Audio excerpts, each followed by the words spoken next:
welcome to Wikipedia. God damn it.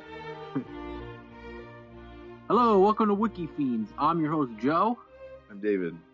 And we are the Wikifiends. We're going to read some Wikipedia articles and then talk about them. The first article I have is Bodil Joensen. You familiar with this person? No. I would be surprised if you would be. Bodil Joensen was a Danish pornographic actress born in the village of Hundege near Copenhagen. An animal lover, she ran a small entrepreneurial farm and animal husbandry business and enjoyed celebrity status from her many pornographic films in which she engaged in sex acts with animals. You know, I may have just read this article recently. Is she related with the company Super Cinema or Super Color or some shit? Color Climax. Color Climax. I was just reading about them because they're one of the only fucking commercial companies to do child porn. I was going to get to that, but I guess if you already knew. I think I actually read this exact article about this person not even that long ago. All right. Well, I guess we can just continue then. No, please go ahead. Maybe it's a different person, but I think it's the same. But go ahead. No, it's not going to be a different person. There's two. All right. The love of her life was her dog, but friends comment she was very close to all animals, and before her decline cared deeply and affectionately for every type, from rabbits to pigs. The daughter of a devout Christian mother and absentee military father, Joensen grew up in the Copenhagen suburb of Hundege. Her mother was often physically abusive, sometimes violently so, and would whip her. At the age of 12, she was possibly raped by a stranger in a railway station. Let's see, but it's not clear. When she told her mother she had been raped, she was beaten and blamed for the incident. Her mother believed she had not been raped. Seeking a means to retaliate, she vowed to her mother that when she grew up, she would have sex with boars. Commenting in interview that her mother was so shocked, she thought I was allied to the devil. So, her father was an absentee military guy, right? And it was just her crazy mom. Yeah. Okay. Go ahead. All right. Her dog became her best friend, companion, and lover, and she wore a locket with his picture for the rest of her life. Whoosh. Yeah. She worked on a farm after leaving home at 15. The farmer where she worked commented that she was passionate about animals. And he added that she was entranced by the sight of animals breeding, an activity she stated she found wonderful to help with. She then later set up her own breeding farm, Insemination Central. Sorry. That's all right. It became popular for her ability to handle aggressive animals such as boars, but was ruined by country gossip. Spread principally by farmers' wives who were unhappy at the prospect of their husband working with a young single girl on farm business. No, I do remember that. I remember that line that it was the wives. No one actually had a problem with her. It's just all this gossip started. All right. Her business was failing, and in order to keep her farm in working orders, she began a career in pornography at the age of 17. She appeared in Light Fetish before establishing herself in the bestiality subgenre at around age 25. She started a number of feature films and shorts for companies such as Color Climax Corporation and for the pornographer Ole Ege, in which she and other actors had sex with various animal species.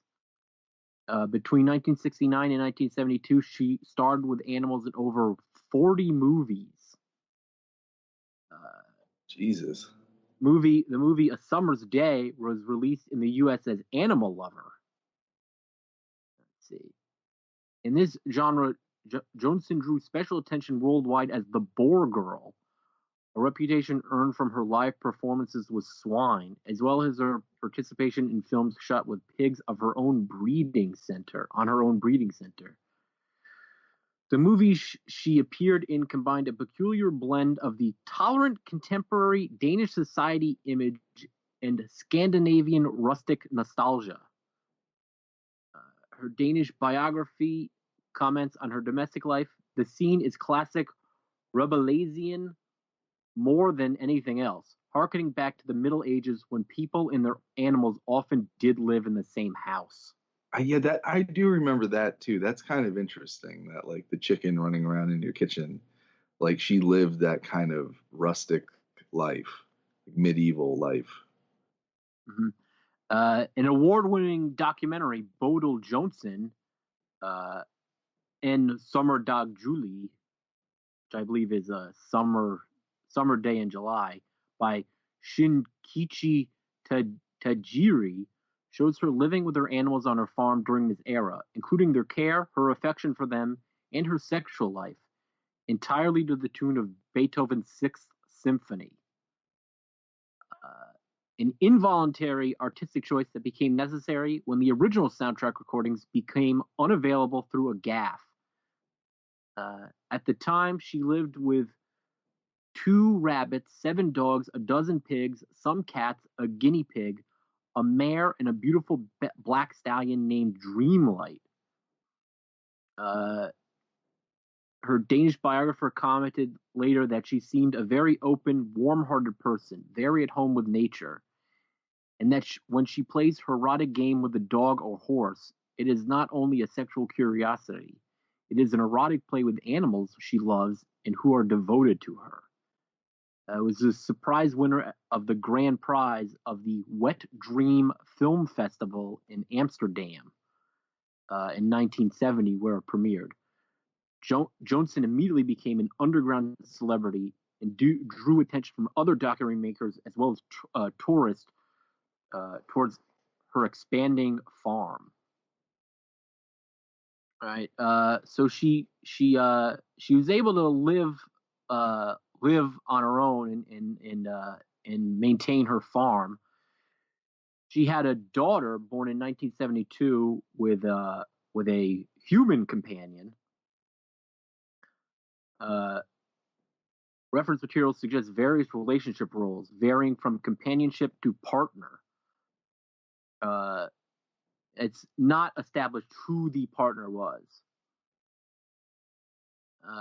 In The Dark Side of Porn, The Real Animal Farm, Joensen is quoted as saying, "I'm bored when I'm alone, and so is he, so we're good company for each other," referring to the human partner. Joensen helped finance the farm by allowing sex tourists to visit it and make private films with her animals. Friends comment yeah, like people would come by, after it was all known that she did this, just specifically for that shit. Friends comment about that time that she was easily exploited by almost anyone with a camera, and that the visitors just wanted pornography. They didn't care about knowing her. Neighbors, once friendly, turned dark and hostile, forcing her to move repeatedly. As the Danish adult industry began to look to other content, Joensen failed to make the transition from porn to other movies, and her financial stability in life began to fall apart. After 1972, she experienced a sharp deterioration, undergoing very obvious physical and psychological changes, including depression, first working as a live show and sexual role-play girl. By 1980, with little remaining means of income and spiraling debt, the only work she was able to retain was a hectic routine of small-scale live shows most evenings. Tajiri, her video biographer, commented, "Sadly, accepting the Grand Prix at the first Wet Dream Film Festival was the worst mistake we made with our film, but we were too flattered by the response at the time to realize it." And this is This is a comment Joensen made in a 1980 interview. Things went completely out of hand when Spot died. I started taking sedatives, but when someone referred to them as loony smarties, I threw them in the fireplace. Instead, I started drinking and eating excessively. I gained 30 kilos. Doesn't look well on something that was going downhill anyway. Spot was a real German Shepherd that I got from an animal's hospital 10 years ago. She had been beaten. She never became anything but a little weak dog. I've never been able to talk to other girls. I've always been with men. Spot was my female friend. She understood what I said, was happy when I was happy, was sad when I was. When we were alone in the house without light and heat, we went to bed together, shared a biscuit. Then we talked until we fell asleep. Spot is the only living creature that has loved me for being just me. She didn't expect to get anything back. She soothed me when I was ill. I've experienced a lot with Lassie and like him a lot, but I'll never be the same as with Spot. Lassie has been unfaithful to me. He's in every girl's dog. Spot was mine, completely mine. That's why I had such a shock when she died, and started drinking and eating myself fat in no time. I lived with my man for 10 years and my 8-year-old daughter. Still, I feel like the loneliest human being now that Spot is dead. In those days, I earned easy money in a tough line of work. I fell and fell. When will I reach the bottom? I often ask myself these days. Yikes. Yeah, pretty rough. Very rough story. Her life falling apart, Joensen became dependent on alcohol and progressively less able to care for her animals. In 1981, following a change in Denmark's laws, she was raided for her sickening animal neglect and went to prison for 30 days. None of her animals ultimately survived, and Bodil herself did not recover after they were euthanized. With little left, she turned to street prostitution to support herself.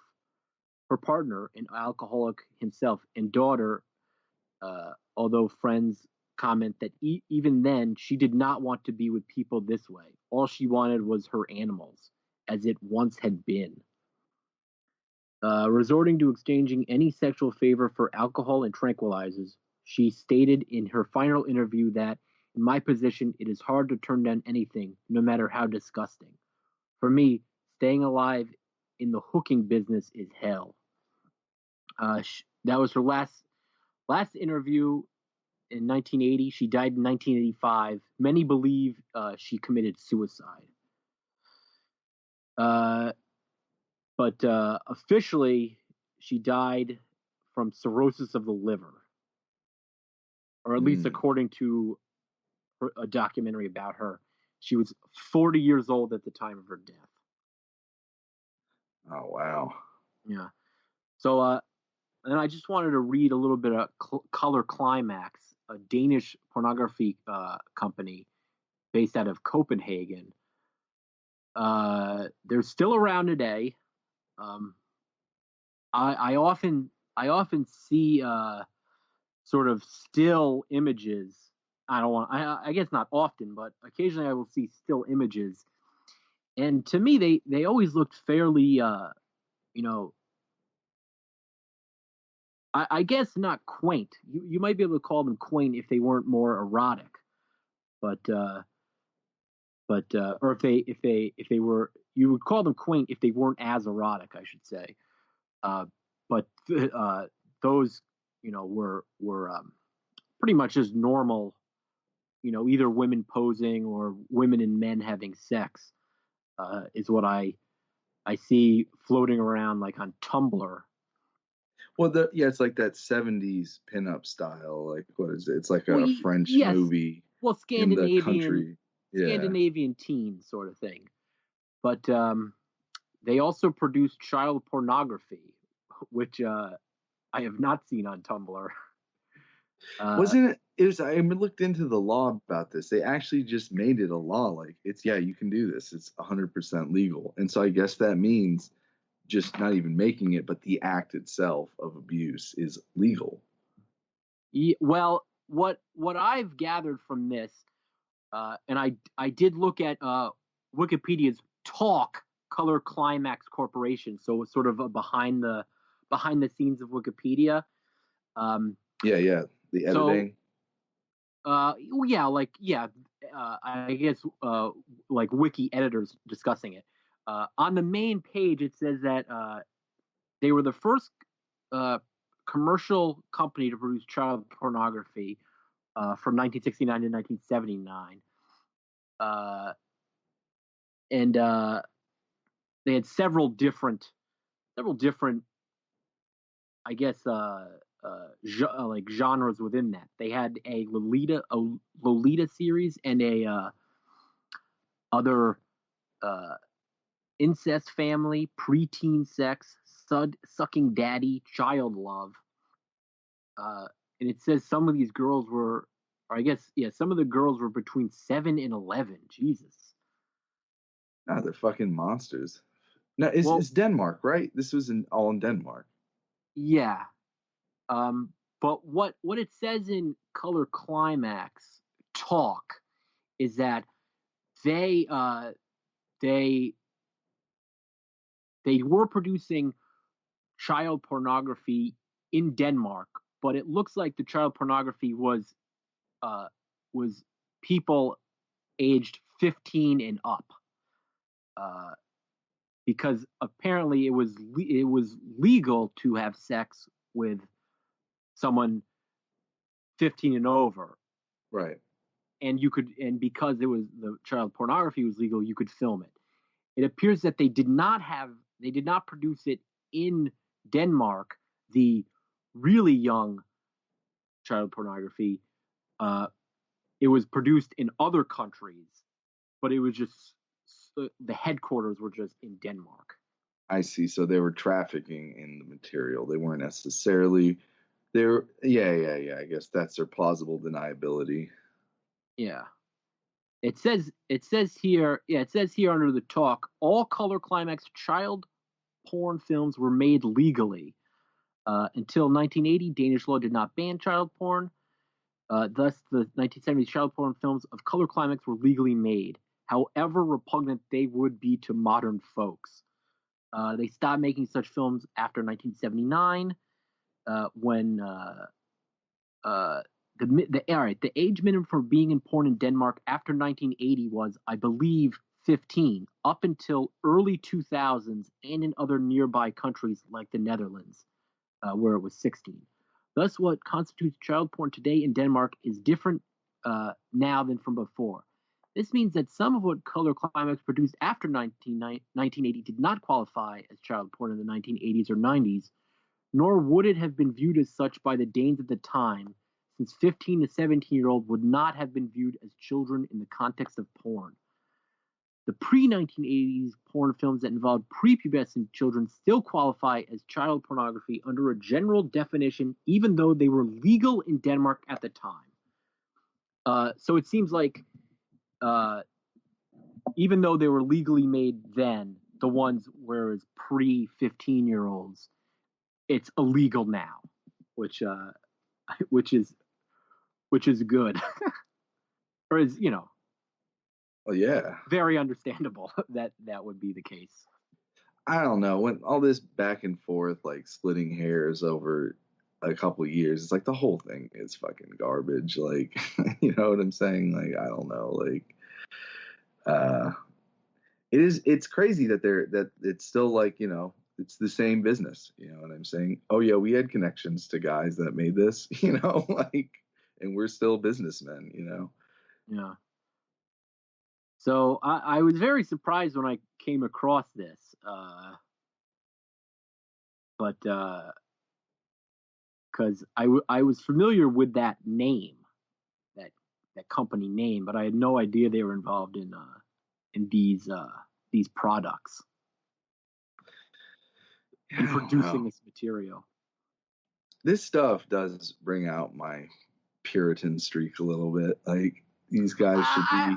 I don't think it's puritanical to be against children being raped. I think Color Climax should be in the stocks. Like, they should be fucking humiliated and brutalized. Well, I mean, it is a company, so I guess the people that did it, the the founder and the people putting it on. But it seems like other notable people have been involved with Color Climax, including stars such as Rocco Siffredi and John Holmes. So you want such a luminaries? Are you telling me you want Rocco Siffredi in the stocks? Yes. Yeah. Yes. He should be. Yes. You want to dig up the skeleton of John Holmes and put him in the pillory? They should garret the lot of them and salt the earth to purify this horrible thing. Well, it seems like I'll read a list of their magazine titles. Color Climax. Oh no. You know how I actually kind of remember reading what is it, the Dark Tower books by Stephen King, and I think in one of the books there's like a gangster scene, or there's like a guy's like a human trafficker, and they talked about how he had, I think, some of these magazines in his bathroom, like Ball Busters or something. And I remember being like, what the fuck are they talking about? Like, but I guess that, it's fun. This is a real thing completely, though. These like Denmark legal, or it was commercial, fully high production commercial child porn magazines. And I'm saying, like, that was a real fucking thing. Like, yeah, legal at the time. Crazy. Yeah. So, can we just we did that one, but would you mind playing a quick game? Yeah, sure. I have a list of countries, or I guess more of a chart, legality of bestiality by country. It includes zoosexual activity, as well as, yeah, that's what they call it, as well as I know that. It's just always funny to hear it said aloud. All right, so there's three categories. There's whether or not zoosexual activity is legal, whether or not the sale and distribution of zoophilic pornography is legal, and whether the ownership of zoophilic pornography is legal. Okay, so ownership, distribution, and production. Okay. All right. So, Canada. I'm gonna say it's legal to make, it's legal to distribute, and it's legal to own. All the above. Well, make is different. It's just whether or not it's legal to have the sex. It'd be the same thing though. It's legal to do. Yes. It's legal. Well, there's three different things. There's one where it's legal to do the act. There's one where it's legal to produce it as pornography, and then one where it's legal to own it as pornography. So there's three different things. Okay, so you're distinguishing having sex with animals and filming it. Okay. Yeah. Okay. Or selling film of it. Canada, it is since June 9th, 2016, it is legal as long as penetration does not occur. What? It is illegal if penetration occurs. What that seems very weird, splitting hairs, like. Yeah. All right. Let's see here. All right. It is illegal to produce it as pornography, but legal to own it as pornography. Okay. All right. So that you can jerk off your dog, but you can't film it, but you can own a video of it if you did it on your American vacation. Yeah. Well, I guess you could download it from somewhere else. Very strange. Mm-hmm. All right. Let's see here.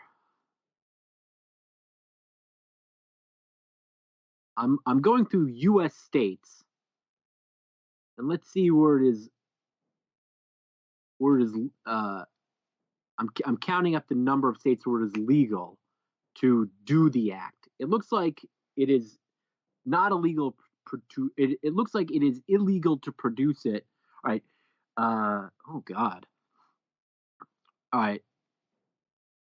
Can you name 3 of the states where it is legal to have sex with an animal? Montana, Wyoming, New Hampshire, and I don't know, Utah. Not Utah, but it's another big state where not a lot of people live. I bet. I don't know, Utah. All right. You said Wyoming. It's legal there to do it. Got that one. Ding. Got one. All right. You said Montana, correct? Yeah. Montana, it is illegal. Okay, so. You said New Hampshire, correct? Yeah. New Hampshire, it is illegal since June 24th, 2016. So just turned illegal. Yeah, they just made it illegal. I almost had that one. Yeah. And what is another one you said? You said Utah. Yeah. Mm-hmm. Utah, it is illegal. The penalty is a maximum of 6 months in prison and a $1,000 fine. All right. Now, can you guess the? It looks like only one state. Or no, wait. Now the sale and distribution. Can you guess what states it is legal to sell or distribute it? Bet a lot of them, not most. It's not a lot of them. It looks like it's less than where it's legal to just have sex with an animal. So it's even less. You said there's only 4. I did not say that. You said there's only 4 places it was legal to have sex with an animal. States. I never said that. No. Oh, you didn't. I don't know. I mean, what am I doing here? What am I guessing? How many or which states. Ones? 2 states? Which 2 states? You said Wyoming, so I'm gonna say there again.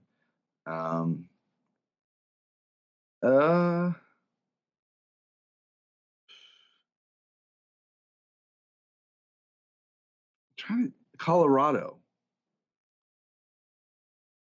All right, it is not Wyoming, although Wyoming is listed as unknown on this board. But you can fuck animals there. No, but you can't sell videos. You can fuck them all you want, though. Well, that's just like you can have sex with a 16-year-old person, but you can't film it. Okay. It's legal in California. Oh, really? Oh, okay. You can't. It's illegal to have sex with animals, but it is legal to sell it. Okay. And then this is sort of surprising. It's legal in Massachusetts. Uh-huh. It looks like it's now the possession looks like it's legal in most states. Some are listed as unavailable. Okay. But can you guess which state is listed at where it is illegal? I bet it's a southern state. I don't think they could enforce it in Texas. Maybe like Mississippi or like Louisiana or something. One of those. Wrong. It's Oregon. Oregon. Yeah. Shit, that seems like one of the states that would fucking allow it. It's illegal across the board in Oregon, and it was made illegal to possess or sell on January 1st, 2016. Oh, so they just recently wiped it across the board. Yeah. Now I'll give you a rundown of the states where it's legal to perform the act. See here. Also, I should add, it's illegal for armed service members to have sex with animals since February 4th, 1921. So if you're caught doing it, your punishment will be determined by court martial. That's the penalty. But yo, I was in service before. All right, so places where it's legal to do it. D.C., legal. Kentucky, Damn. legal. Nevada, legal. New Mexico, legal. Texas, legal. Vermont, legal. West Virginia, legal. And Wyoming, legal. Well, I don't like it, but it's not a crime here, sir.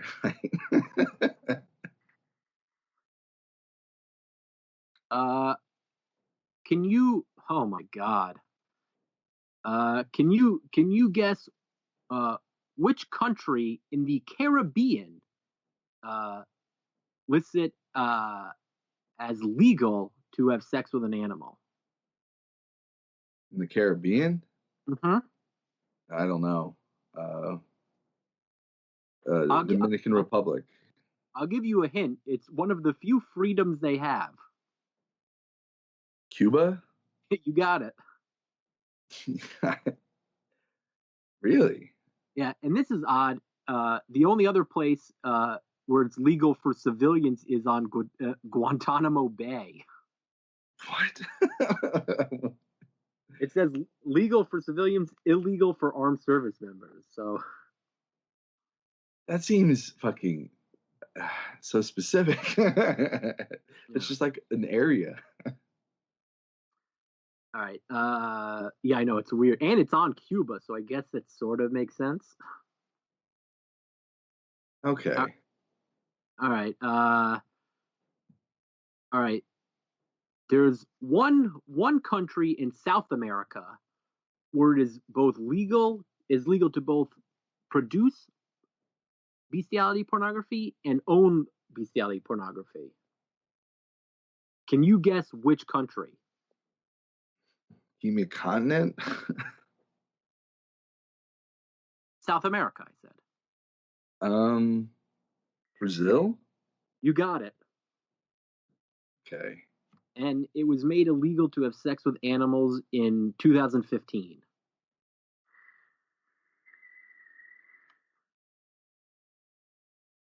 All right. It looks like it's pretty illegal in the Middle East.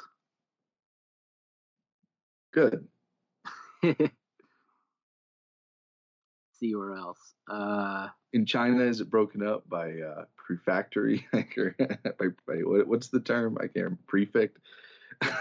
Well, I think that's Japan. That's Japanese, yeah. It is unknown, but the status is unknown for China. But they do note that it is illegal in Hong Kong to have sex with animals. What about Beijing? Well, no, that would just be a part of China. Okay. In Hong Kong, the maximum penalty is 10 years in prison and a $50,000 fine. That's better. It seemed like there was another one you said that like it was 6 months in prison and $500 for the fee, or $1,000 somewhere else. That seemed like a slap on the wrist. All right. Now I'm in Europe. Can you guess? Let's see here. Seems like Europeans are all probably fine with it. Austria. Can you guess the status of each category? Don't they eat shit there? It's probably legal across the board, right? It is only legal to own it in Austria. Oh, really? Yeah. Germany. Legal across the board, but maybe recently something's illegal. Like maybe selling it's illegal, but you can probably still do it or own it. You can. All right. In Germany, legal as long as it is owned with intention. It is not owned with intention of publicizing, sharing, or selling. Illegal to sell it. And here's the odd thing: is to do it. It has been legal since December 8th, 2015, if the animal is not compelled to act contrary to the law. So I guess if you're not raping the animal. Oh, it sounded like the way you said it. It's like if the dog's not robbing a bank when you fuck it, like if the dog's not committing an illegal act. I think if you're forcing the animal to do it, it's illegal, is what they're getting at. So animal rape. Yeah. Let's see here. Russia. I don't know. They're kind of more hard line on things. I would say illegal across the board. Maybe not to own it necessarily, though. Owning it, illegal. Selling it, illegal. Doing it, legal since 1903. It's so ass backwards. All right. We're fine with it. Just don't talk about it. All right, Denmark. Ugh. Well, they're probably legal across the board. All right. Well, here's the thing. Ownership is listed as unknown, which is surprising. But sale is legal. Doing it, illegal since July 1st, 2015. Uh-huh.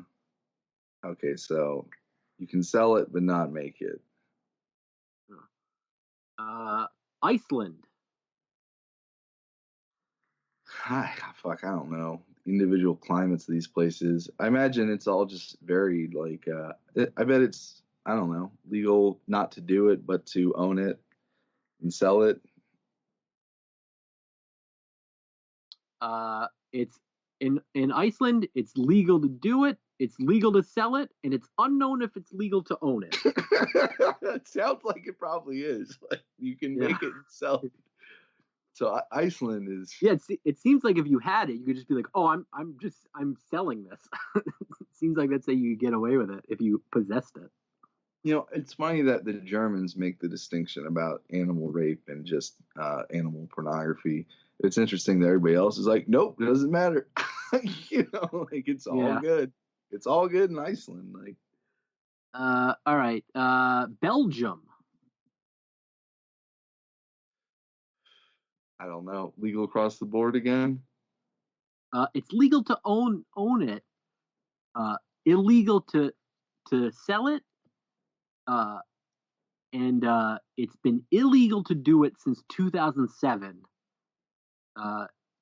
Your penalty is a maximum of 6 months in prison and a fine of 1,000 euros. So they're kind of soft on doing it, but it is illegal, and you can own it but not sell it. So they're kind of starting to lean more against it, I guess. All right, Ireland. Legal across the board? It's unknown if it's illegal to sell or own. It has been illegal since 1829. The penalty is a maximum of life in prison. Good. You're pro that one, I guess. Right on, me laddies. I'm of the belief that let the punishment fit the crime. Yeah, me too. Put them in jail for their life. Oh, you don't take that to mean the animal should then rape them? Oh no. Yeah. There hasn't been a dog fucking island since 1800. Do them all in jail. That would be really weird to see, like a criminal who's in like someone in prison for life for having sex with an animal. I had sex with me mom's cat when I was 15. I don't like that at all. It's off-putting, very off-putting. It's what the real crime is you put me in jail when I was 15 for fucking my dad's dog. That sounds more like a British accent. Well, maybe he's in Ireland. I say he went to the country where it's there are harsher penalties. You did this in the wrong neighborhood, my lad. Yeah, in UK, it's illegal all across the board. Is it? But to do it, the penalty is a maximum of 2 years in prison.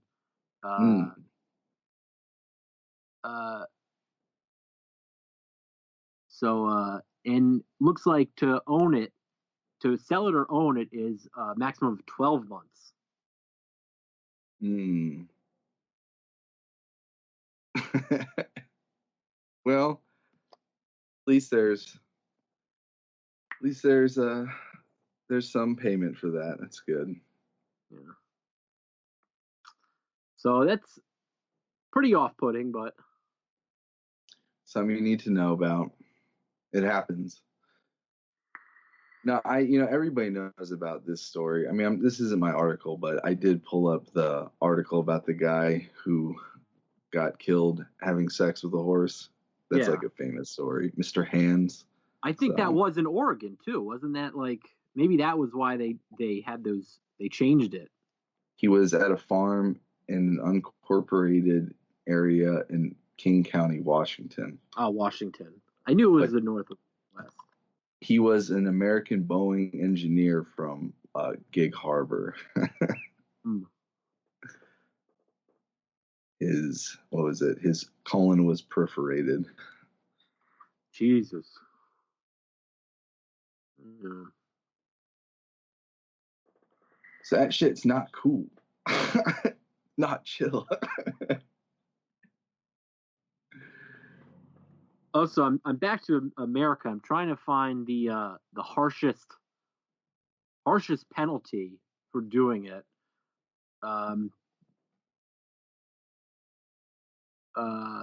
If you're, Jesus Christ,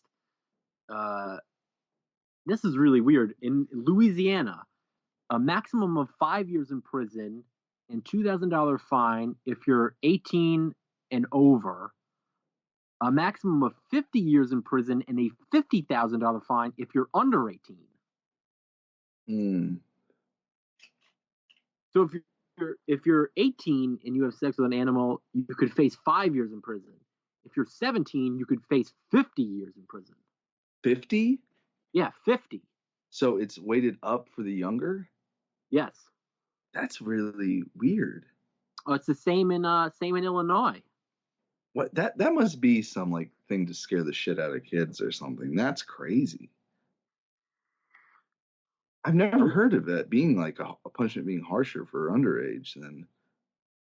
I've never heard that. It's the same in Connecticut, but not as severe.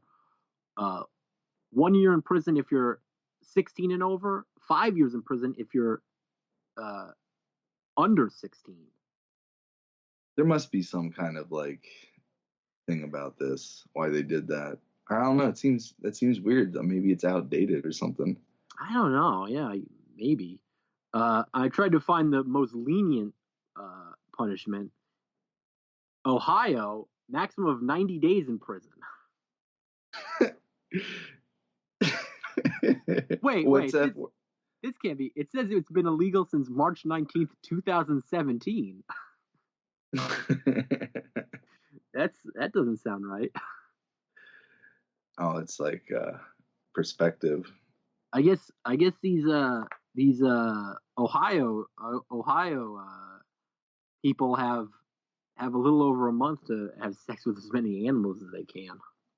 I don't like that I said that. Well, even then, they're still only do 90 days, and the slammer, it's just like a misdemeanor. So, yeah. All right, this is very, very off-putting. And I kind of regret doing this article, but well, I mean, this is Wikipedia. Are you a fiend for the pedia, or aren't you? Are you a fiend for truth? Yeah. It's not. This isn't called Easypedia. This is Wikifiends. This isn't called Wikifriends. This isn't called Wiki Bitches. So, I got a little bit of a palate cleanser. You want to hear this one? Please do. Are you familiar with Belshazzar's feast? No. Belshazzar's feast, or the story of the writing on the wall, chapter 5 in the book of Daniel, tells how Belshazzar holds a great feast and drinks from the vessels that had been looted in the destruction of the first temple. A hand appears and writes on the wall. The terrified Belshazzar calls for his wise men, but they are unable to read the writing. The queen advises him to send for Daniel, renowned for his wisdom, Daniel reminds Belshazzar that his king father, Nebuchadnezzar, when he became arrogant, was thrown down until he learned that God had sovereignty over the kingdom of men. Belshazzar had likewise blasphemed God, and so God had sent this hand. Daniel then reads the message and interprets it. God has numbered Belshazzar's days. He has been weighted and found wanting, and his kingdom shall be given to the Medes and the Persians. So, does this ring a bell? No, I'm not too well versed in that book. It's it was always a very interesting story when I was a kid, and I'd go to like church, and it's like and part of the reason was I think they had this cartoon. This is how I kind of first became really aware of it. But it is like it's a party going on, and it's like a ghostly hand of God appears and writes on the wall this shit like many Tekel Parson, you know what I'm saying? It's some I'm not even sure what language it's supposed to be in, if it is Hebrew or what it is, but it's like it feels like a fucking Twilight Zone thing. Mm-hmm. Hold on, let me play you this clip of it being revealed. Or hold on, I have a clip of the blasphemy of the party. Do you want to hear that? Like the shit going on? Yeah. Hold on. Let's see. All praise the God of gold. Praise the God of gold. And silver. Praise the God of silver. And brass. And iron. And wood. And stone. And gold. Gold.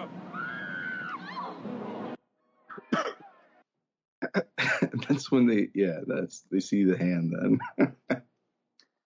The hand thing reminds me of, you brought up the Dark Tower, but that reminds me of the Stand where the hand comes down, from the hand of God comes down. He definitely is probably riffing off Belshazzar's feast, the scene, because it's a similar scene. It's like this hedonistic villain is at his height, and then this it is like it's literally a Deus Ex Machina appears. Mm. It seems like Stephen King has a wide range of interests.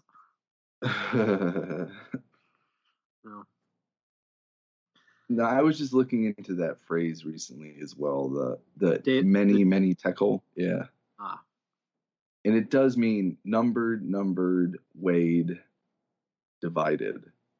Your days are numbered. Your kingdom is numbered. You've been weighed and found wanting, and your kingdom will be divided.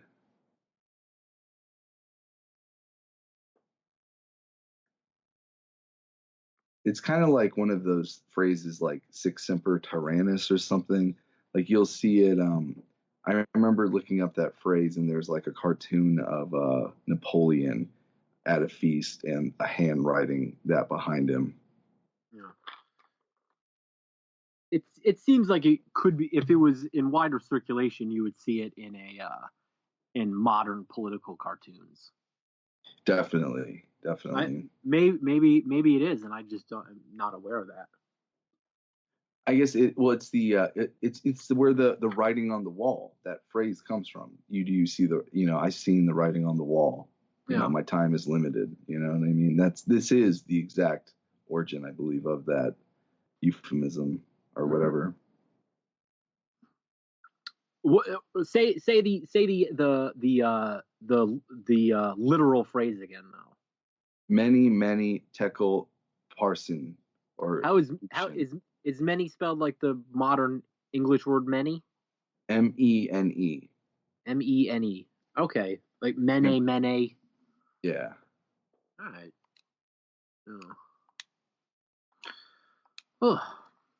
Oh, that's pretty interesting.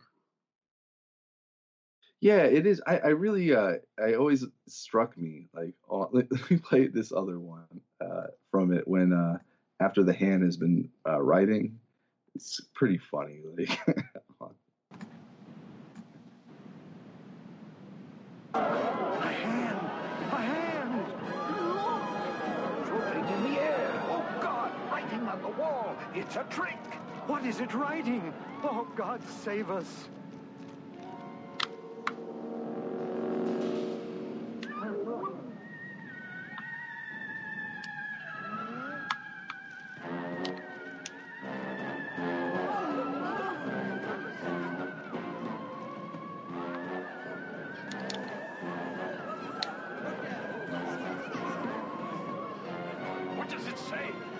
What does it mean?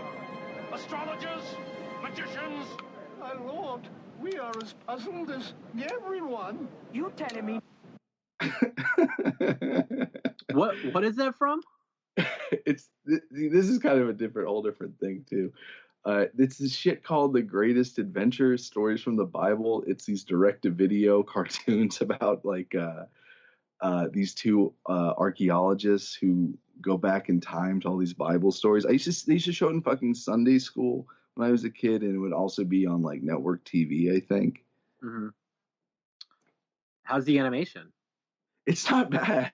Like, it's kind of like some X-Men shit. Like, that sounds good. It is pretty good. Like, it's surprisingly funny. Like. So, do you have any more for that? Let me see. No, I mean, it's pretty straightforward. It's just like a doom story. Like, there's a lot of paintings of it. There's a lot of references to it by authors and musicians. It's just kind of this. Who does the most famous painting of it? There's a very famous one by Rembrandt called Belshazzar's Feast, and there's writing on the wall. It's the whole 9 yards. Mm-hmm. And I guess it looks like it has been, from what you said earlier, it has been contemporized, like with the Napoleon thing. Yeah, there's James Gilray caricature as the role of Belshazzar. Just it's they mention it in The Strange Case of Dr. Jekyll and Mr. Hyde. Mm-hmm. He explains his experience as Mr. Hyde was like the Babylonian finger on the wall, spelling out the letters of my judgment. Like, there's all these references to it. Like, it's kind of turning like God into like this paranormal event. It's kind of weird because there's like an X-Files element to the story. You know what I mean? Like. Turning God like God physically manifesting himself and not sending prophets or angels or signs. Well, it's like it's his word, like he's literally writing it with his finger, like this esoteric tongue, mene, like, No. Do you like the part in The Stand in the film where the like translucent hand comes down? Yeah, it's good effects. I do. It's a funny movie. Like the guy they got to play the villain, the Flag character, is very funny too. I forget. I remember Gary Sinise is in it, but I can't remember who else is. I wasn't crazy about that one. I know the book was better, but I don't think that's always the case though for Stephen King books. No, but like that's the thing. Like, the book may have been shitty in its own ways. I do remember there's this whole sequence. Like, you remember Trash Can Man, the like explosives guy? I don't really remember. I saw it once 10 years ago. Well, I'll just break it down real quick. Like, there's a good group and the bad group, and in the bad group, the guy that gets the nuclear missile that the hand of God blows up is this kind of crazy arsonist, this guy that sets explosions, and his nickname in it is Trash Can Man. And there's this whole sequence that they cut out of the miniseries where Trash Can Man is kind of kidnapped by this like sicko called the Kid, and the Kid like makes him jerk him off and puts a gun in his ass and just like drives him around in this Cadillac and shit. Like, there's all this like weird shit that's like it's like Burroughs stuff or something. You could see how there's no way that they could use it in like a fucking public miniseries, you know what I mean, on network TV. Like, no. But I mean, that is kind of, he has that's the problem with a lot of his books, is a lot of these weird psychosexual moments like that. A lot of bad cultural references also. Really lame. Yeah.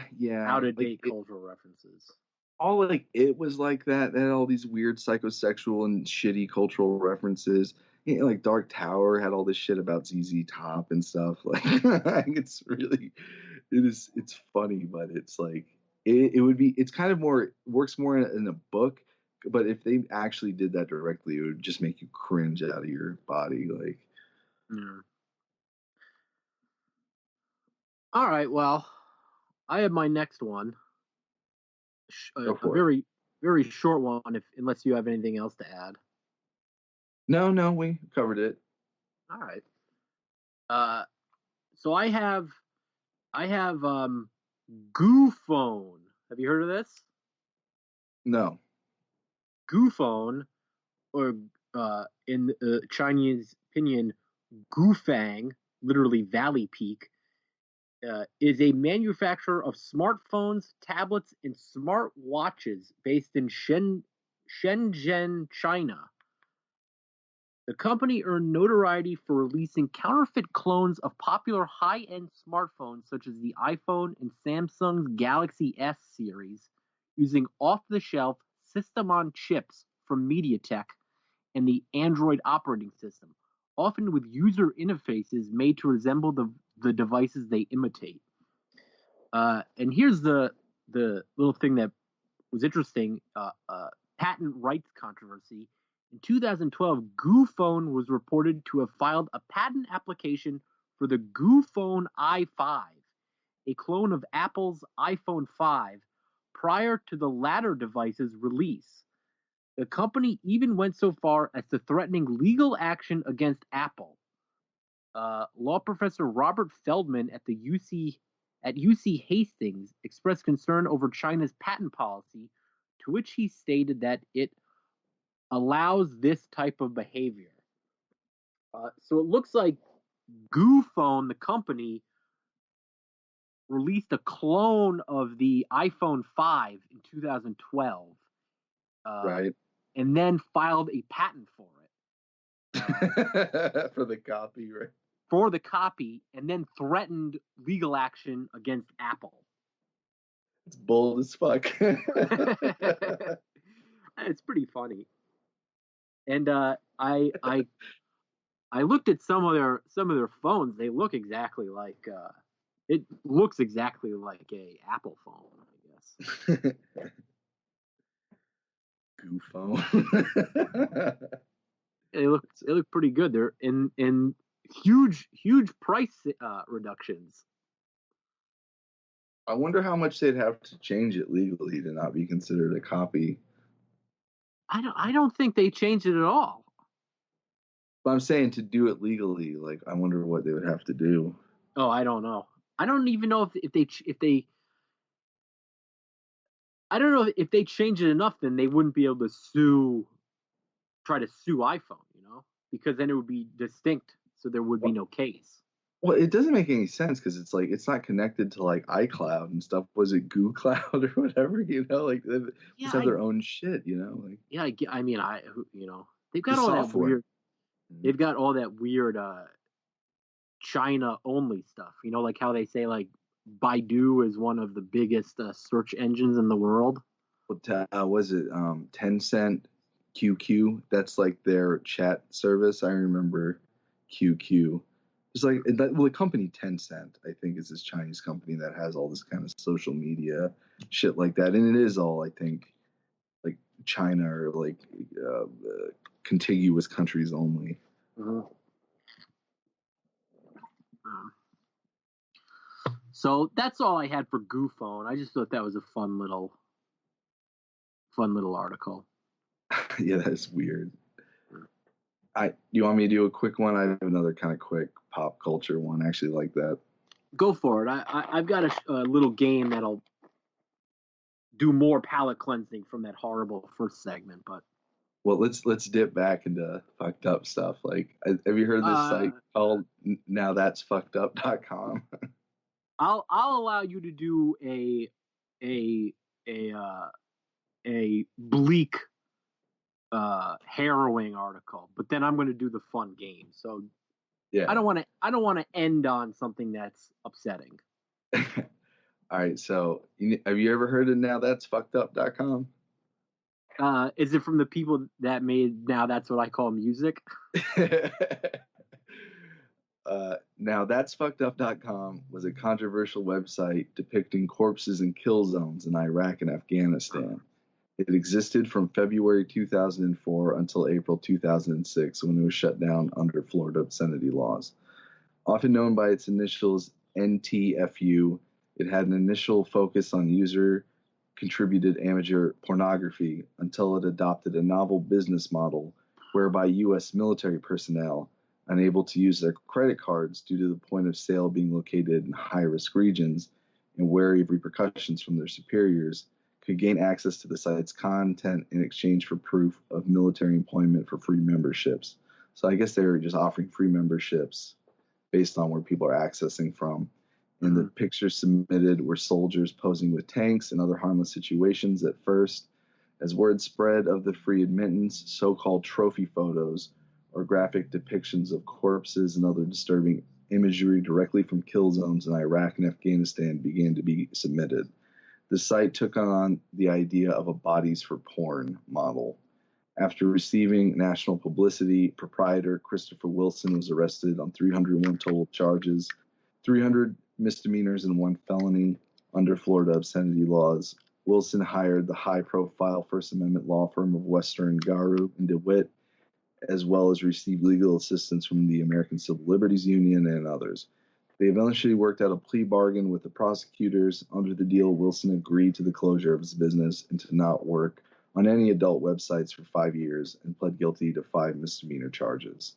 The website operated for 90 more days, accepting logins from existing subscribers before being taken over by the Polk County Sheriff. So I think I missed what was his how did his case turn out? I missed that. I apologize. No, he worked out a plea bargain. He agreed to not work on that site or any adult websites for 5 years. And he agreed to the closure of the business. So I guess it's kind of he agreed to stop doing it and stop doing. And all the charges were dropped? It seems like he pled guilty to 5 of the misdemeanor charges. So he probably had to deal with that. All right, well, yeah, I guess that's, I don't know. It's off-putting, but it seems like it's not anything that, you know. I mean, I guess I don't really know the laws on showing military kill pictures. Well, I mean, I'm sure it's probably against the rules. Like, you blow a guy's head off, like, yo, I'm taking a photo of this, and, like, you know, I'm gonna goof about it. Like, you know what I'm saying? Like, yeah, well, I guess it would get the service member in trouble, right? But right. It doesn't seem like it's illegal to broadcast that. Or they got him on obscenity laws, which is kind of like, yeah, but that's one of those weird things where, like, that's like that like Max Hardcore, how they got him on right on obscenity for making, you know, legal pornography. There was another one that what do you call it, that was brought up on obscenity, but he beat it. I forget what pornographer it was. Someone like that though, but he beat it. I think it was I want to say like John Silvestri. I have no idea. John Stagliano. Oh, okay. From Evil Angel. I remember there was a big free freedom of speech case, and he beat it. He beat the charges. This is free speech. Well, it is. Well, this is I guess it's like, what is the nowthat'sfuckedup.com was showing real. It was like Faces of Death or something. It's like real graphic, explicit footage of war death. Yeah, but I don't think it's illegal to show. I mean, like you can see like photos of like the Black Dahlia's corpse or whatever. Right, and, like, crime scene. Yeah, true crime pics. Well, I mean, I wonder about that because it's like if these were like photos taken by an authorized source. Well, it is a weird thing because it's like it seems like it is really judging intent because it's like, oh, well, we put up a photo of the Black Dahlia murders, the victims, and but this guy came and snapped a quick shot, on the side. Like, is he committing a crime, but the police photographers aren't? You know what I'm saying? Like, but it does seem like I get the freedom of speech thing because it's I guess he would be committing a crime if he had trespassed to get the photograph. Right. But I don't think he would be if it was like in public, a public space, and he took a pic, but the police photographer was also taking pics, because I think they get a lot of their photography from just like freelance, photographers. Right. Well, no, that's the thing. It's a weird case to me because it's kind of like part of me is like, well, you do want to be able to defend people kind of like from a whistleblower standpoint. Like if, they're like the government or the army is claiming there is no extreme or excessive violence and a guy is taking photos. Yeah, there was definitely excessive violence. We blew these guys' brains out, and like, here's the fucking photo. Well, like, I think in the context of a military action, I don't think it is excessive violence or considered excessive violence to blow someone's brains out. I mean, you could just shoot them in the head and or still kids' be brains out, or something. We blew these kids' brains out. Oh yeah, well that would that would be more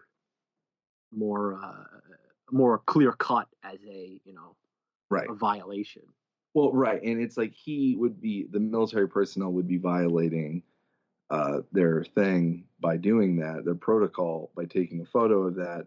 But he's also whistleblowing in a way, so you'd want to defend him. But it seemed like now that's fucked up, guys. It was trophy shots. They're saying it was not about calling attention to. Was there any mention of that they were purposely killing people that didn't need quote unquote to be killed to get these shots? No, there's no murder. There's no murder for murder porn. It was murder for porn. yeah. M4P. Dial MP for murder porn. Right? No, it seemed to be just more trophy stuff or operation stuff. Well, so yeah. People in the military can be pretty gross. I mean, it's a weird thing because it's like, I guess it is a closed off site in a way, but I guess people were paying for this kind of masturbatory violence consumption, or I don't know. I can see how it was considered obscene. They should just let the troops buy the pornography in the first place and not have to do this shit. That would be one solution. Well, it's weird because this guy was profiting off of these soldiers doing this. Mm-hmm. And what he's essentially turning American military operations is to a source of gore porn. Mm-hmm. He's monetizing shit that was going to happen anyway in this kind of foul way. So that's his crime. Like, like their crime is maybe leaking intelligence or whatever, but his crime is turning the American military into this source for war porn and like bringing, To me, it seems like it's not a real crime what he did. It seems like if they weren't doing stuff in the first place, he wouldn't have any ability, Well, you don't think? I mean, I'm sure. Like the thing about like he's opening it, operating it openly. That like openly operating a market for gore. You don't think it should be kind of forced onto Tor or like other things? You know, you think people should be able to do that openly with no repercussions? Like, Yeah, I don't think. Look, I don't think like it's not illegal to view crime scene photographs, and it's not illegal to sell a book of crime scene photographs. So why should it be illegal to own or sell photographs of someone who's dead in a through military action? Just like how it's not illegal to see camera footage of someone getting hit by a train. well, yeah, it kind of brings it to that. Like, what do you think of like paparazzi stuff? Like, kind of like a woman gets in a horrible car accident and all these guys are just photographing her dead, bleeding body. Like, are those guys, liable for that? I think. Well, I don't think liable for what. I mean, if they caused it, they're liable for that. But if they if they're just documenting it, Or what is it called? Like the bystander law or something? It's like they did the whole Seinfeld thing about if you see someone and you just kind of sit and just consume it or something. Or there's some. Well, I don't think that's an across the board thing. I don't like that. I don't think that's a valid thing. I don't think that's what is valid. That? I can't remember what the hell that is. You know what I'm talking about, though. Yeah, you like a bystander, like you're obliged to help. Right. Good Samaritan law. Okay. Yeah.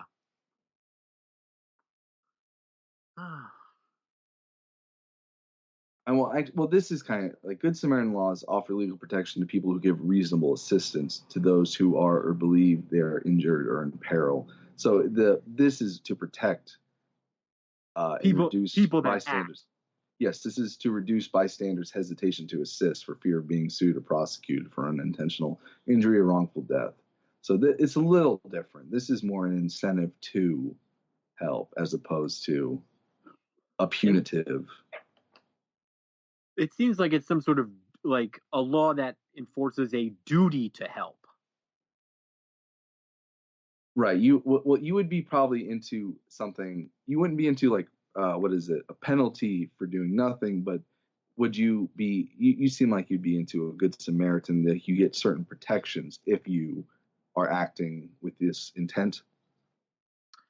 I don't know if I would say there needs to be specific laws that protect it. I think it should just be, if you help someone, you help someone.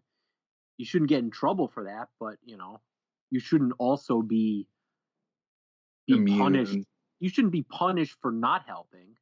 And yeah, if you shouldn't be immune if you did something that was right, stupid. Yeah, negligently unhelpful, just because you profess that you were trying to help. Well, like it's a weird thing because like I kind of tend to agree that there shouldn't be punitive things, but it is a sour sight though. These stories about like Princess Diana and the paparazzi, or just oh, this dude's bleeding here on the street. Whoa, I'm filming on my phone. This is going on YouTube, bro. Like you kind of want to see these fuckers, get something for that. I don't think that's ever helpful. It's like what is that? You want to pay to make that guy go to prison? Well, or some kind of like the family should be able to go after his ass. There should be some kind of civil. They should go after the guy who caused the wrong, not the guy who was standing on the sideline not helping. No one has the duty to my belief, no one has the duty to help, the legal responsibility to help. But I mean, maybe they should have a moral one, but I don't think you should be punished for acting immorally or immorally, but within your own rights, within regards to your own your own body. There should be. I feel like there should be some it's kind of like the stereotypical idea of like a person's on the ledge and some jerk ass teenage boys show up. They're like, jump, kill yourself, jump. They're like, you want those fuckers to get something. It's because it's not just not doing anything. It's not just refusal to treatment. It's kind of making shit worse. I think it's enough that they just get looked on poorly. If you see there's social fee, legal ramification. I don't think it's enough. It's enough for monetary. I think a fine a fine would be okay. I don't think it is fine. I don't think a fine would be okay. Fine would be fine for this. No jail time, but you should cough up if you want to be that big of a dick. There should be a dick tax for things like that. I'm in disagreement with you. I think you shouldn't do it, and I think if you're viewed as encouraging someone to commit suicide, maybe you should be looked on poorly by people in your community. But I don't think you should have to pay money. I think if you take a video of something and you're making the situation worse, and it's clearly evidenced by your own record, they should be scared to do that shit, because I'll have to pay the dick tax, I'll have to cop up a K if I want to be a douchebag. I think that would have a chilling effect on when filming could take place. I think if you're saying you're being a dick, there should be a tax on being a dick and not helping and filming. I think there's a wide entryway for saying anyone filming something is a dick. Is causing a problem with a situation, and I don't think it necessarily does. Well, I guess. Well, the thing is, if you're yelling at someone, who got a guy's riding on a bike and he gets hit by a car, and you go up, "Fuck you, you idiot! This is what you get. Why don't you get a car?" You could say that's verbal abuse or something. You could get them on more than just being a dick for something like that. I don't think verbal abuse is a crime. Some abuse or intimidation or what is it? There is terms for non-touching violence. I don't think intimidation. Yelling at someone. Yeah, but I don't think it equates to intimidation. Intimidation is trying to that's like assault. Assault is it's like in assault and battery. Battery is the hitting someone, and assault is the sort of threat that you're going to. Right. And it doesn't approach that. Just yelling at someone isn't intimidating them into changing their behavior or getting them to comply with the yeller's demands. I mean, but you wonder though, I don't know, if someone got a major concussion and someone is snapping photos and the lights blinding them and stuff. It's hard to say. It's causing that person harm. You know what I'm saying? I don't know if it is causing them harm. That's the point. It's proving the harm, I guess, is what it boils down to. What do you mean it's proving the harm? It's proving that they are in harm? Right. Because it's then why should the person taking the pictures get in trouble for that? If they're causing harm, if they're just proving that someone has been harmed, that's not in itself of a crime. Look, I could see if you're saying they're snapping pictures and blinding someone. Yeah, if someone crashes a car because you're blinding them with lights in their face. But afterwards, they're bleeding to death, and this guy's flashing a camera in their face, making them dizzier. I don't think that can in any way increase their loss of blood. Well, I mean, if it's proven, then there you go.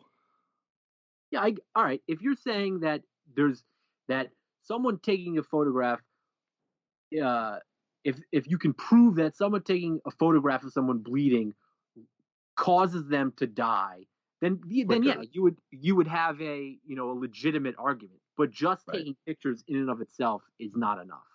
Yeah, no, I get what you're saying. It is a slippery slope with a thing like a dick tax. I guess what it boils down to is I feel like that there is harm being caused in some of these things. Some of these things not so much, but some of these things I think definitely are. And they just needs to be the justification. You could say you're causing harm to someone by being a dick to them, but it's not necessarily illegal. Like you could be a huge dick to someone. Like emotional abuse? Like that's like a thing you can sue for in like divorce court and different things, domestic abuse, emotional abuse. I think there's very, very defined guidelines for that. I don't think it's just yelling at someone on the street, causing emotional distress. Yeah, jump, motherfucker, jump, kill yourself. Like I don't think there's enough. I think you need more of a more criteria needs to be met for there to be sort of a charge of emotional abuse. I don't think it can just be yelling at someone or filming them while they're on the ground with a concussion or something. Right. But I should say that I think you should do the right thing and not just not ridicule or throw heap profanities onto someone who's been injured. No, I feel a lot of hostility towards opportunistic types like that. Like did you ever see that movie Nightcrawler or whatever with Justin Gyllenhaal or whatever? Jake Gyllenhaal? Yeah. It's a great movie. I love that movie, but it really kind of made me think about a lot of these things. Like, oh yeah, he's horrible. He's just a monster. Like, and it's just, and you do, and I mean, I get the slippery slope thing. It is like you don't want to limit freedom of speech. You don't want to, set things up so draconian shit happens. But God, these dicks should pay. I can't. It's not fresh in my mind. I saw that movie a few years ago, but I recall thinking there was an instance in there where he did act. There were several times where he did act illegally, and if they had proof, he could have been charged. But the only thing appeared on the surface was that he was acting within the letter of the law. Right. So I think if you review that instance, you see him doing all these wrong things, but the only thing you can prove that he's done, like in public, is, or you've seen him do all these things that I believe, to my recollection, were illegal. But the only thing where there was proof of him doing something wrong was just a moral wrong and not a legal wrong. Well, what about like when kids get in fights, like one kid will throw off his backpack, they'll start raising their voices and they'll start fighting, and all the other kids will surround them, like kick his ass, like beat him ass, you get him, Billy, all that kind of shit. And usually what happens is the two kids will get in trouble and get suspended or whatever. But once in a while they will discipline or like a rabble rouser too. And I think that is kind of shit is justified. Like I shouldn't wonder. Like inciting, you're saying. Exactly. Inciting a riot. You're right. I think there needs to be, a clear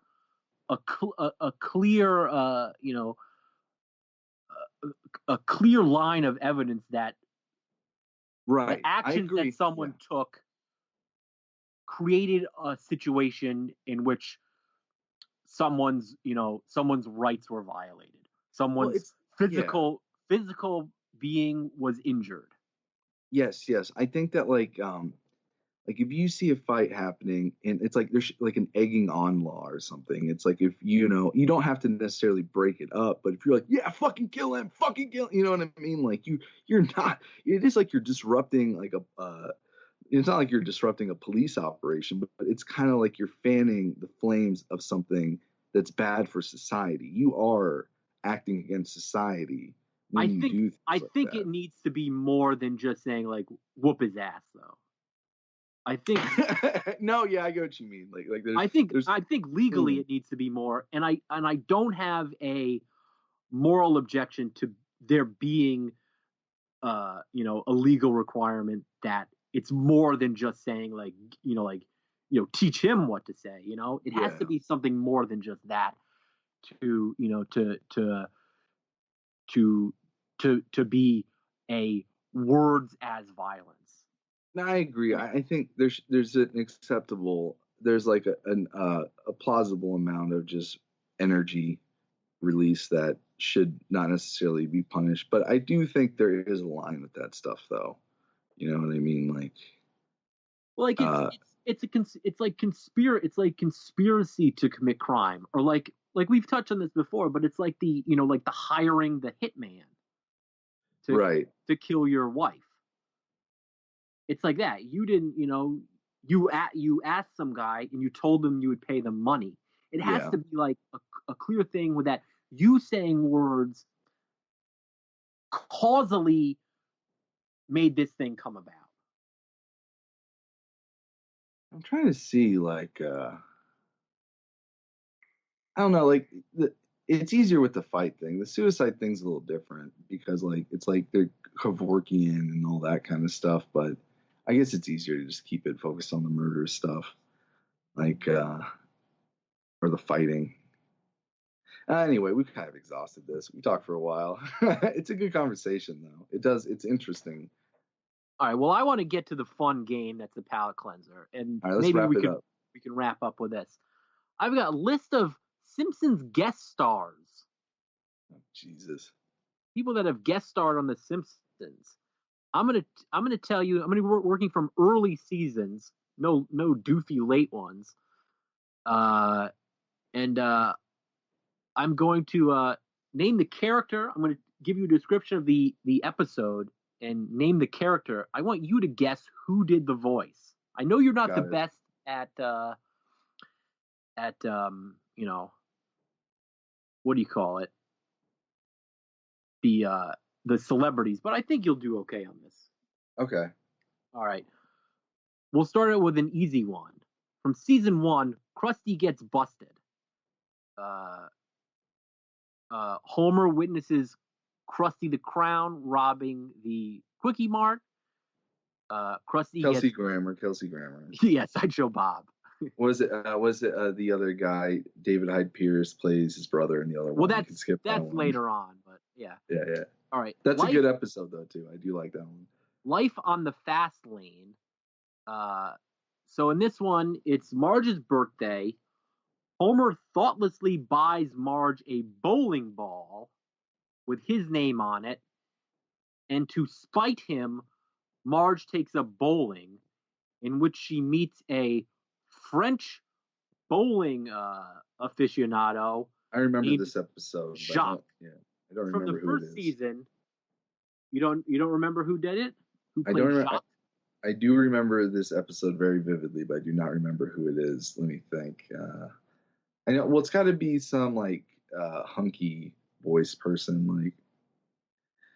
It's a man who's doing a French accent. Yeah. I mean, I can remember his voice. I do remember this, but I just don't know who the fuck it is. It was a really corny French accent too. I can't who is it? It's almost seems like it's just Phil Hartman or something. No, that's not a bad guess. This person has done a lot of voices for The Simpsons. It's Albert Brooks. Yeah, I don't know who that is. You don't know Albert Brooks? No. Jewish comedian? No, I don't know him. Let me pull up a list of some of his films. You've definitely seen some of them. He was in Mother with Debbie Reynolds. He was in Defending Your Life with Meryl Streep, I believe.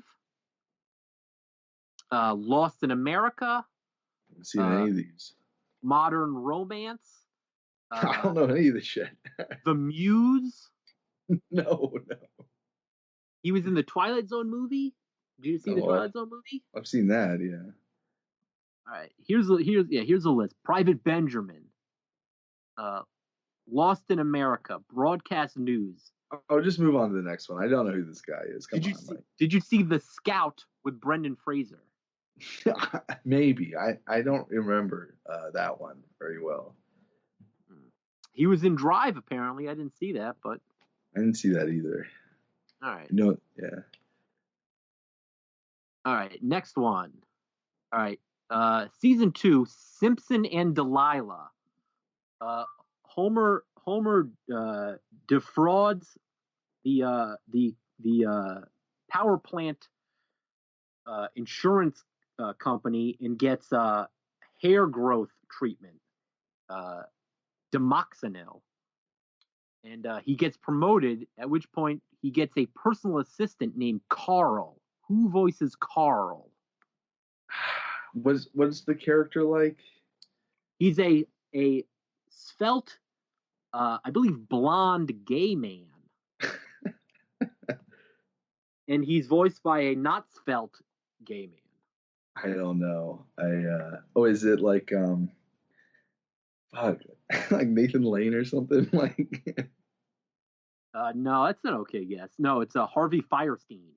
No, I don't know who that is. He's got the husky voice. He was the brother in Mrs. Doubtfire. I guess I kind of remember that guy. Yeah. All right. Here's kind of an odd one. Season 2's Treehouse of Horror. He plays Removal Man in the house segment. He plays Sarek the Preparer in the To Serve Man parody, and he plays the narrator in the Edgar Allan Poe's The Raven segment. Is it James Earl Jones? You got it. Okay. I do kind of remember James Earl Jones doing one of those. All right. See here. The Way We Was. It's from season 3. It's a flashback episode recounting when Marge and Homer met and fell in love. Takes them back to 1974. Homer meets Marge. Homer joins the debate club, and also gets tutored by Marge. Marge agrees to go to the dance with him until she finds out he lied about needing Marge to be a tutor, and instead she goes with Homer's romantic rival, Artie Ziff. Who plays Artie Ziff? Fuck. You know, because there's a couple episodes of that character. That's true. Is it like fucking Jeff Goldblum? No, it's someone who's pretty nebbish, though, if I can use that phrase. Who is it? Because I feel like I'm gonna not be surprised by who you say, but I don't know who it is. I'll give you a hint. He was on Saturday Night Live.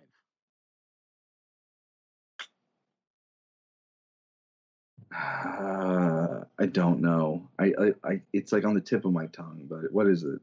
John Lovitz. Oh, it's John Lovitz. Yeah, okay. You know, it's like the hair. I thought it was like a guy with like dark curly hair, like the character, you know? I totally see that now. Yes, I do. Yes. All right, move on. All right. Oh, brother, where art thou? Homer learns he has a long-lost half-brother, Herb Powell. Herb Powell is the owner of Power. Rodney? No, wait, no, that's someone else. No, that's a different episode. Yeah. Powell Motors, the owner of Power Motors. It's the episode in which Homer designs the ill-fated Homer car and bankrupts his brother Herb. It's some beefy man. I don't know who it is though, but he sounds like less dumb than Homer. He's kind of just sounds like a more like regular guy. I do remember this too. The character looks like Homer, but is thinner and has more hair. Yeah. And was also in the season 3 episode, Brother, Can You Spare 2 Dimes? Who is it? It's Danny DeVito. Danny DeVito. Okay. It's a weird because he sounds so much more like streetwise than Homer does. All right. Lisa's substitute. Lisa's teacher, Miss Hoover, is sick with Lyme disease. So a substitute teacher comes in, Mr. Bergstrom. Lisa develops a crush on him. But he eventually leaves when Miss Hoover comes back. This is another like the Albert Brooks. I remember fucking all of these, but I never had any idea who any of these fucking people were. Who is this one? It's Dustin Hoffman. Oh yeah. Ugh. Now, I'm gonna just tell you, only ones I know are that fucking Rodney Dangerfield is Mr. Burns' son in that one, and I like in the Michael Jackson one with Lisa and that. Like the rest, I have no fucking idea. Well, you might know this one, Bart the Murderer from season 3. Bart misses a trip to the chocolate factory, and instead has to spend all day at school with Principal Skinner. On his way home after missing the bus, his skateboard wheel breaks, and he winds up at the Legitimate Businessman Club, where he meets Fat Tony, the gangster. Who plays Fat Tony? This was always Fat Tony? Yes. Or is this your initial? I always thought it was just Frank Azzara, one of the main people. I didn't realize that was someone.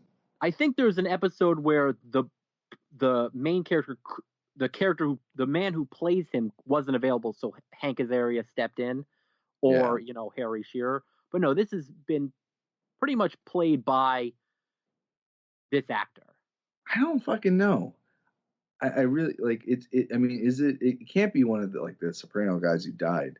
It's some Italian actor or something. It is an Italian actor. He's been in a lot of movies. You would definitely, I would say, would know this guy. I see. I've heard Fat Tony for a million years. I've never known who that character was. I always thought it was just kind of a Simpsons person. I have no idea. It's Joe Mantegna. Who is that? You don't know Joe Mantegna? Who did he play? He played Fat Tony. Yeah, no, but what else? Let's see here. Going off his list. Let's see. Is he just like a bit mobster guy, or did he have any big roles? Oh, he's been in a lot of movies. He was in Godfather Part 3. Who was he in that? Joey Zaza. He was in kind Bugsy. of a bit. He was in Searching for Bobby Fischer. He was in Airheads. He was in Baby's Day Out. But who, like what were his big character roles? Like in Airhead, did you see Airheads? Yeah, I'm not gonna remember that though. Yeah, I have, but I saw it like once, Well, in Airheads, he was the radio DJ. No, don't remember. Oh, whatever. Let's go to the next one. I'm surprised that you don't remember that you don't. Money Pits. He was in the Money Pit. Airheads. Baby's Day Out. Just keep listing movies until it's one I actually am familiar with. All right. See here. Homicide. Bugsy. The Comrades of Summer. Water Engine. Body of Evidence. Searching for Bobby Fischer. For Better or Worse. Forget Paris. Above Suspicion. Favorite Deadly Sins. Eye for an Eye. Up Close and Personal. Underworld. Thinner. Face Down. Jerry and Tom. Thinner? Who is he? The main character in Thinner? It's that guy? No, he's the like mafioso that the thinner guy represents. Oh, never mind. Keep going. All right, let's see here. Who was that guy? Was that the guy from NYPD Blue? No, I'm not sure who plays thinner. We're going too down a rabbit hole. Let's get back to the game. Like, fuck this Joe Montana shit. Like, yeah, I'll look it up. You would definitely recognize him if you saw him in. I probably would. I'll just look up a photo. Just move to the next one. Yeah.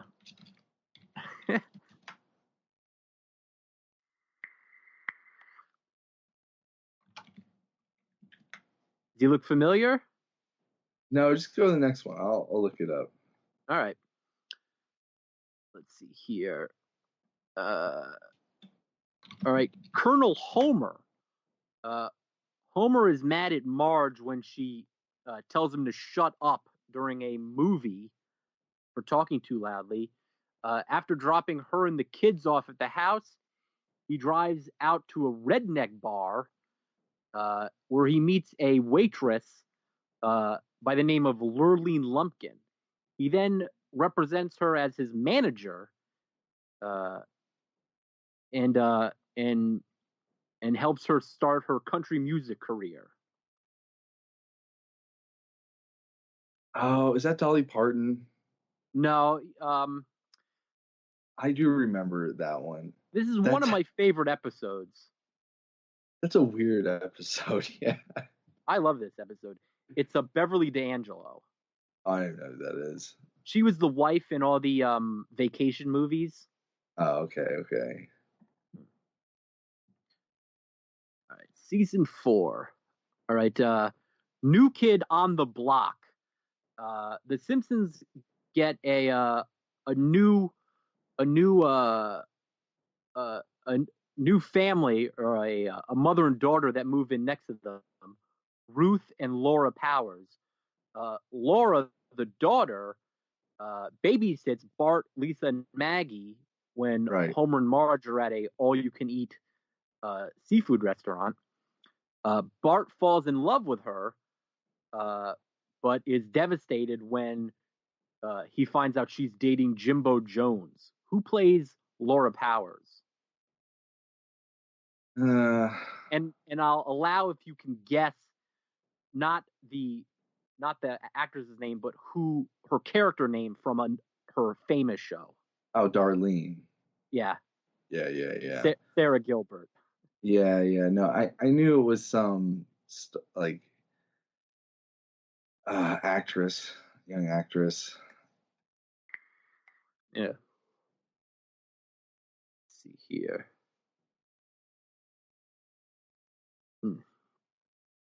All right. Find the next one. All right. I'll go to season 5.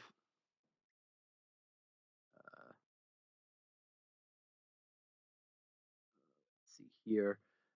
All right, this is from season 5, The Last Temptation of Homer. Homer, or the nuclear power plant, gets a new employee. His rival? No. A sexy. Oh yeah. A sexy woman named Mindy. That develops feelings for Homer, which Homer tries to rebuke, I guess. No, this is a famous one too, because she's just like him, but like she's like this sexy husky voice woman. What the fuck? I like that voice in that character. I've seen this episode a million times. I don't know who the fuck that is though. It's Michelle Pfeiffer. Oh yeah.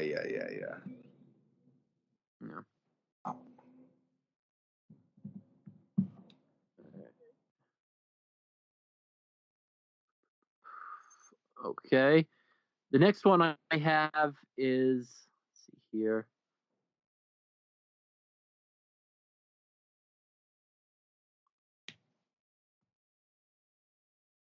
All right. Lisa versus Malibu Stacy.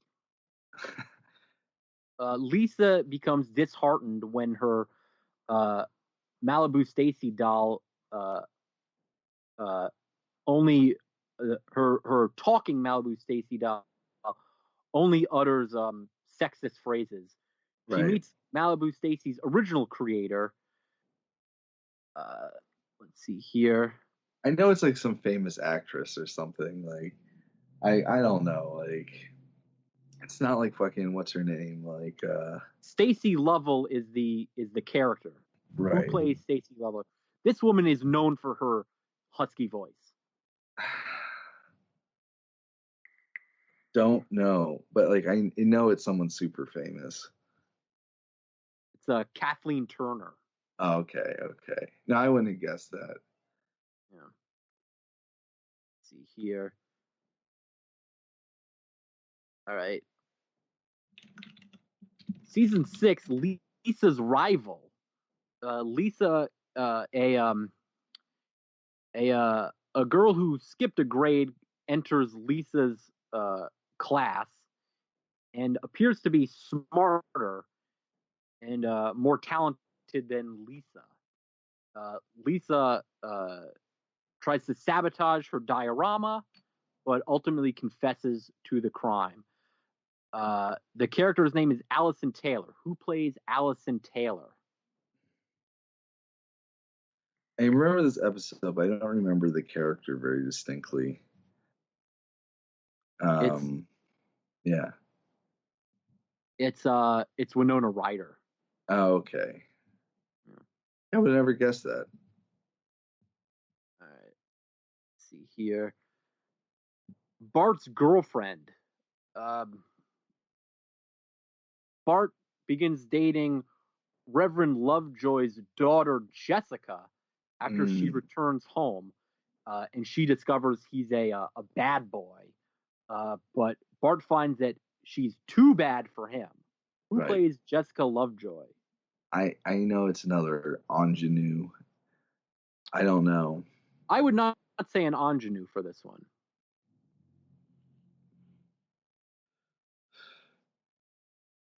Like I don't know, like a Drew Barrymore or something. No, it's Meryl Streep. It's Meryl Streep? Yeah. Holy shit. I was gonna guess her actually for the fucking Malibu Stacy one. It would have been valid. Oh, that's so weird. I'm gonna have to rewatch that. I would have never. I thought it was like a young actress. Yeah, no, she definitely had a young voice. All right. I'll end it with one more. Season 7, summer of 4'2", the Simpsons go to the Flanders summer cottage. Lisa reinvents herself as a cool kid, and Bart is excluded. Yeah. I love this episode. Lisa, the female friend Lisa makes Aaron. Who plays Aaron? No idea. It's Christina Ricci. Okay. All right. I guess that's it. We did enough. Yeah. Almost at 2 hours. Yeah. All right. Well, that was pretty good. Yeah, no, we got in a decent amount.